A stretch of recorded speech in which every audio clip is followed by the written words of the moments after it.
तो एक लड़की से थोड़ी नज़रें मिली, हाय हेलो हुआ, वो मैसेज मेरा सीन हुआ। तो उसी टाइम मुझे कुछ लगा कि यार जैसे एक्साइटमेंट मुझे है तो वैसे लड़की को भी होनी। मेरा नाम राहुल है और मैं दिल्ली रहता हूँ। हॉस्पिटल में मैं पोस्टेड हूँ पिछले 4-5 सालों से। दिन ऐसा है कि 10 अगस्त 2022 को मैं नॉर्मली जैसे डेली ही ड्यूटी पर, तो वैसे ही उस दिन ड्यूटी पे था। तो एक फैमिली पेशेंट के, तो वो पेशेंट आईसीयू में आया और आने के बाद उसकी मम्मी की रेस्पिरेटरी प्रॉब्लम थी।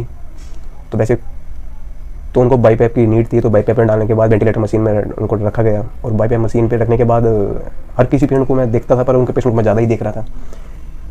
तो क्योंकि बात मदर की थी, तो क्योंकि माँ तो माँ ही होती है, तो इस चक्कर में मैंने उनकी सेवा ज़्यादा करना चाहिए, क्योंकि वो उनकी माँ को समझ के, खुद की माँ समझ के मैंने इतनी सेवा करने की कोशिश की और करता भी रहा। 10 दिन तक उनका पीरियड रहा आईसीयू के अंदर। तो उनके एक्चुअली मेन मुद्दा इस चीज़ का है कि मैं लड़की से कैसे मिला। मैं एक्चुअली हुआ ऐसा कि वो जब वो वेंटिलेटर मशीन में लड़की की मदर को जब रखा गया, तो वो बार बार बाईपैप मशीन को इरिटेट हो रही थी और बार बार बाईपैप मशीन को हटा रहे थे।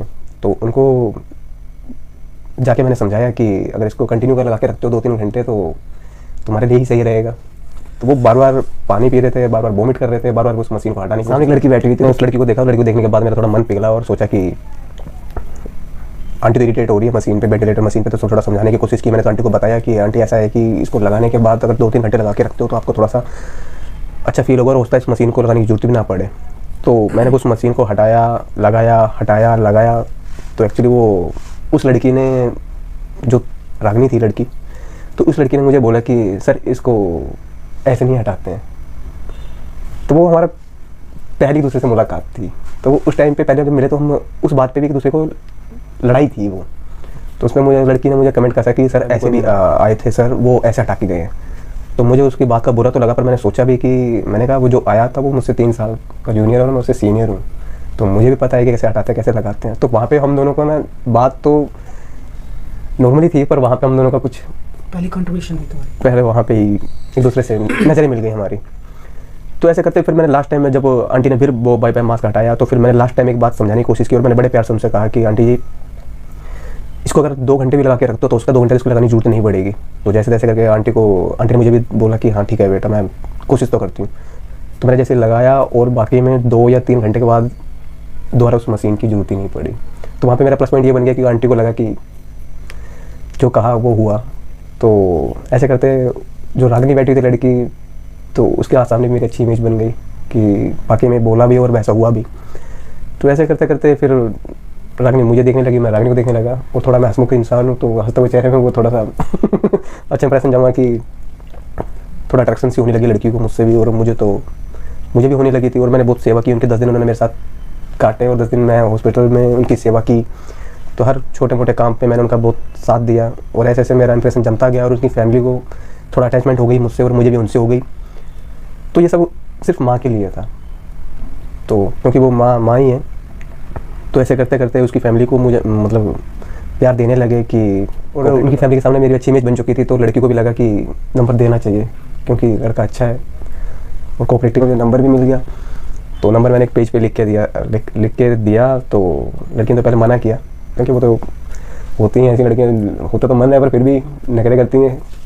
तो नंबर देने के बाद, और जब नंबर दिया तो मैंने जैसे ही, मैं बड़ा खुश था कि नंबर चलो कम से कम मिला तो सही। वो नंबर मैंने दिया तो वो मैंने व्हाट्सएप पे हाई भेजा, तो कम से कम 15-20 मिनट बाद वो मैसेज मेरा सीन हुआ। तो उसी टाइम मुझे कुछ लगा कि यार जैसे एक्साइटमेंट मुझे है तो वैसे लड़की को भी होनी चाहिए। तो मैं सोचा कि वो भी मेरा वेट कर रही होगी कि हाँ कब इस राहुल का हाई आएगा। और मैंने जैसे हाई किया भी, मान लो अगर मैंने 8 बजे हाई किया तो वो 8:20-25 मिनट पे सीन हुआ और उसके 10 मिनट बाद रिप्लाई आता है।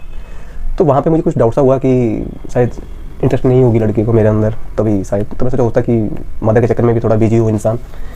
फिर मैंने भी इग्नोर किया। फिर आया रिप्लाई में, तो फिर थोड़ी सी हल्की बातचीत होने लगी। तो डाउट तो मुझे वही हो गया, क्योंकि जैसे अगर मैं मैसेज कर रहा हूँ तो वो सीन नहीं करे, वो कहीं और कंटिन्यू बिजी थी, ऑनलाइन ही थी व्हाट्सएप पर। तो ऐसे करते करते मैंने 1 दिन देखा, 2 दिन देखा, 3 दिन देखा, फिर भी मैंने इग्नोर किया। मैं सोचा होता है कि अभी नए मिले हैं तो थोड़ा टाइम तो लगता है इंसान को समझने में, पर मैं समझ चुका था। पर फिर मैंने इग्नोर किया, क्योंकि चलो कोई नहीं, नया इंसान है, हो जाता है ऐसा। तो ऐसे करते करते 3-4 दिन हो गए, हाय हेलो होने लगी। फिर हमारा मिलने का टाइम आ गया। फिर मिलने के लिए बहुत अच्छा दिन था एक। डिस्चार्ज होने के हफ्ते या 8 दिन बाद ही गणेश चतुर्थी थी। वो मेरे फ्रेंड के घर में गणेश चतुर्थी थी, तो उसी टाइम पे हमारा मिलना हुआ फर्स्ट टाइम। फर्स्ट टाइम मैंने अपने माँ बाप के सामने नज़रें मिला के मैंने उनसे डायरेक्ट बात नहीं, पता था कि वो शायद मेरा यूज़ हो रहा था। मैं तो सीरियस था, पर मुझे क्या पता कि लड़की वो शायद गेम खेल रही थी या टाइम पास था।